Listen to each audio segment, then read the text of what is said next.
E aí, pessoal, tudo bem?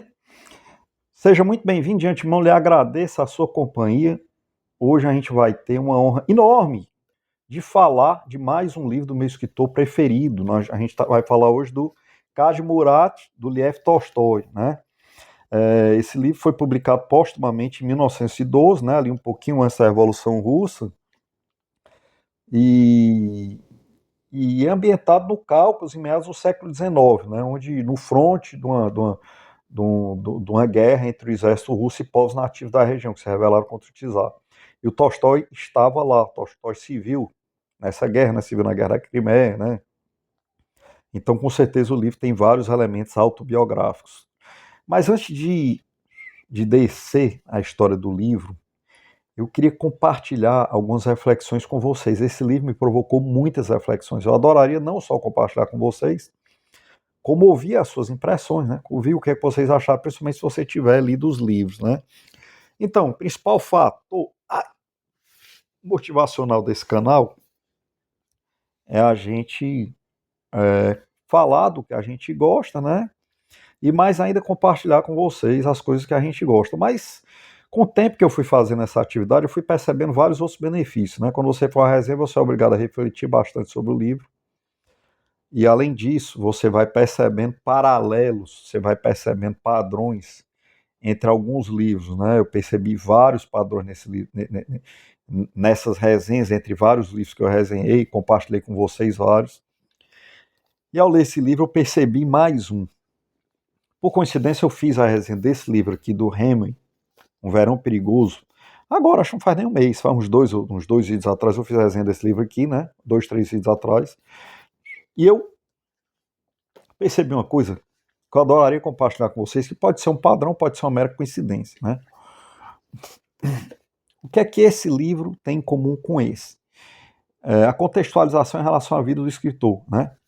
O Hemingway começou, seu primeiro livro de sucesso foi O Sol Também Se Levanta, quando ele estava em Paris, e esse livro fala sobre a Espanha, sobre as touradas, e depois o Hemingway escreveu sobre uma série de outras coisas, viveu em vários países, viveu em várias dimensões diferentes, né? Mas ao final da vida, já pertinho de morrer, ele passa uma temporada inteira na sua amada Espanha, né? Ele ficou muito tempo sem poder ir à Espanha, por causa do envolvimento dele na Guerra Civil. E ele escreve sobre esse livro aqui. Se você quiser saber mais, assiste a resenha aí no canal.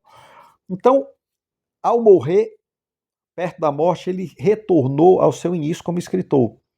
Ele retornou ao tema do primeiro livro. Os dois últimos livros do Tolstói, do Hemingway, foi esse aqui, que na realidade foi uma cobertura jornalística, foi publicado como livro depois. E o Paris é uma Festa, que ele também retorna para o seu início, né? Ele retorna para o que o fez. E o Paris é uma Festa, inclusive, ele bem saudoso.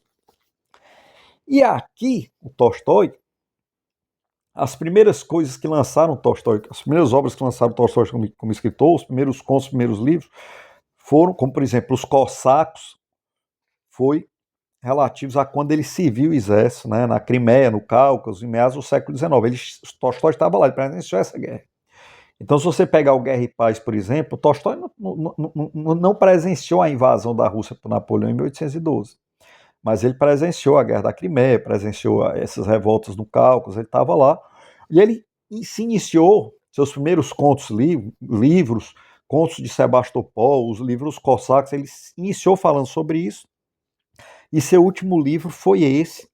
Depois dele transitar por milhares de outros temas, ele volta para exatamente esse mesmo tema e essa mesma região.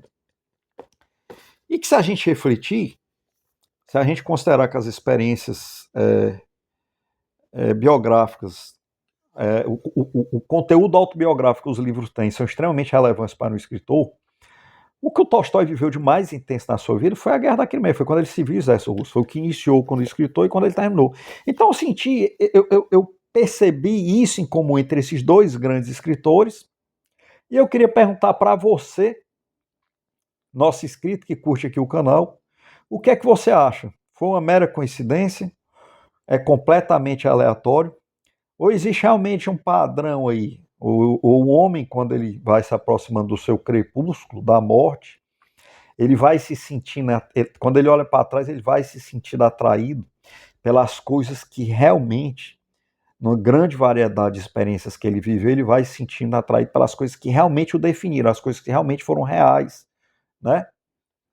Entre as coisas que pesaram mais, tipo assim, quando ele faz o balanço final, ele vê que o que pesou mais na vida dele foi aquilo ali, foi a vida mais, o período mais intenso que ele viveu de mais honesto, e ele acaba retornando para o que mais lhe definiu no seu crepúsculo, perto de morrer, né? Pelo menos aconteceu isso com Hemingway, e aconteceu isso com Tolstói, né? Então pergunto a você, o que é que você acha? Principalmente se você tiver lido os livros, você acha que é uma coincidência, que é completamente aleatório, ou é possível que exista sim um padrão? E é isso, vamos lá partir para a resenha. Então, esse livro aqui, Cage Murat, ele é ambientado no Cáucaso, em meados do século XIX, né, como eu falei, no fronte da guerra entre o exército russo e povos nativos do Cáucaso, que estavam em revolta contra o Império, contra o czar, né? Para quem não sabe, o Cáucaso é uma cordilheira de montanhas situada entre o Mar Negro e o Mar Cáspio, que separa a Europa da Ásia, né? Então são povos brancos, né, caucasianos, né, o termo branco caucasiano vem daí, mas muçulmanos, né, completamente muçulmanos, né. Então a gente tem ali no Cáucaso a Chechênia, o Daguestão, né, a gente tem a Armênia também, é pertinho da Crimeia, então tem os povos tátaros, tinha os povos tátaros também. Então, é, Tolstói acompanhou, embora tenha elementos autobiográficos, é uma história, acredito que seja de ficção. Então esse personagem principal, Kadi Murat, era um integrante de um desses povos que estavam se rebelando contra o czar, mas esses povos também brigavam entre si, tinha muita dissidência interna. Então ele foi jurado de morte por um ex-aliado chamado Shamil, o Kadi Murat, e o Kadi Murat buscou refúgio no exército russo, né? Então o Tolstói aqui alterna a narrativa entre capítulos que se passam nos povoados nativos do Cáucaso e capítulos que se passam nos acampamentos, nos alojamentos do exército russo, né, com Kaj Murat lá entre os russos. Então, só com isso ele já dá uma... Você vê a alternância entre a cultura do Cáucaso e a cultura russa, né? Você vê uma alternância muito grande. E a história é muito curta, o livro é maravilhoso, muito bacana de se ler, muito fácil, muito acessível, né? O livro tem 183 páginas. E com o envolvimento do Kadi Murat com os russos, o rebelde caminha em relação ao seu destino, né? No livro, Tolstói não esconde o fascínio que ele tinha por esses povos do Cáucaso, né? Agora, sim, o que é que pode se dizer? Aí, assim, o Kadi Murat fica lá refém, meio que refém e hóspede dos russos, até o acontecimento final clímax, né? Que eu, nas minhas resenhas, eu não gosto de falar, não gosto de dar spoiler, eu gosto só de dar informação de apoio, gerar uma curiosidade em relação ao livro. E o que é que se pode dizer em relação a esse livro? Em primeiro lugar, embora o Tolstói mostre bem a alternância de cultura entre os russos e os povos nativos, no meu entendimento, eu não achei em nenhum momento que ele mostre os povos nativos como melhores que os russos. Muito pelo contrário. Porque eu vi algumas resenhas falando isso, que o Tolstói mostra como os muçulmanos nativos eram muito mais elevados do que os russos. De jeito nenhum, eu não vi nada disso, muito pelo contrário. Algumas cenas que os russos morrem aqui nesse livro, que acontece algumas vezes, ele humaniza muito os personagens que estão morrendo demais, né? Inclusive, ele mostra as dissidências internas entre os povos nativos como coisas terríveis, né? O Shamil, inimigo do Kaj Murat, manteve a família do Kaj Murat sob refém, né? E era capaz das piores crueldades, né? Então, Tolstói em nenhum momento mostra como se a civilização e os povos russos fossem melhores do que os nativos, muito pelo contrário, ele mostra até os russos mais. Tem uma cena aqui, um diálogo, né, entre o comandante do acampamento russo e o Kaj Murat, que ele diz: olha, você não se preocupe, você vai ter seus bens ressarcidos pela Rússia, e na Rússia um homem não é considerado, o homem não perde a sua dignidade por ser desonrado por um canalha, né? Então, assim, em nenhum momento ele mostra os russos como piores, né? Assim, eu pelo menos não tive essa impressão. O que o Tolstói faz aqui em determinado momento é denegrir imensamente a figura do czar, né, Nicolau II aqui. Isso Tolstói fazia, e esse livro foi publicado um pouco antes da Revolução Russa. O Tolstói era extremamente influente, então Tolstói contribuiu demais, né, para gerar essa antipatia do povo em relação aos Romanov, aos czares, né. E para isso, na minha opinião, vale aquela máxima: não tem nada ruim que não possa piorar demais, né? O regime que veio a seguir, que o Tolstói ingenuamente ajudou a legitimar, foi muito pior do que o regime dos Romanovs, em termos de crueldade, de perseguição, de tudo que você imaginar, né? Mas aí tem vários livros, tem várias resenhas nossas de história aí, você vê Fome Vermelha, vê Revolução Russa, tá aí, né? Aqui no canal, né? Aí eu não vou me ater aqui à história, porque já tem resenhas aqui de história específica, tem uma playlist aí só de história falando sobre isso tudo, mas a única coisa russa que o Tolstói denigra, que é a figura do czar, em nenhum momento ele denigra nem o povo russo, nem a cultura russa, nem as leis russas, né? E ele demonstra, sim, pelo contrário, ele mostrava os povos nativos muito mais bárbaros, né? Mas ao mesmo tempo ele demonstrava um fascínio muito grande por esses povos, por essas culturas, né? Então,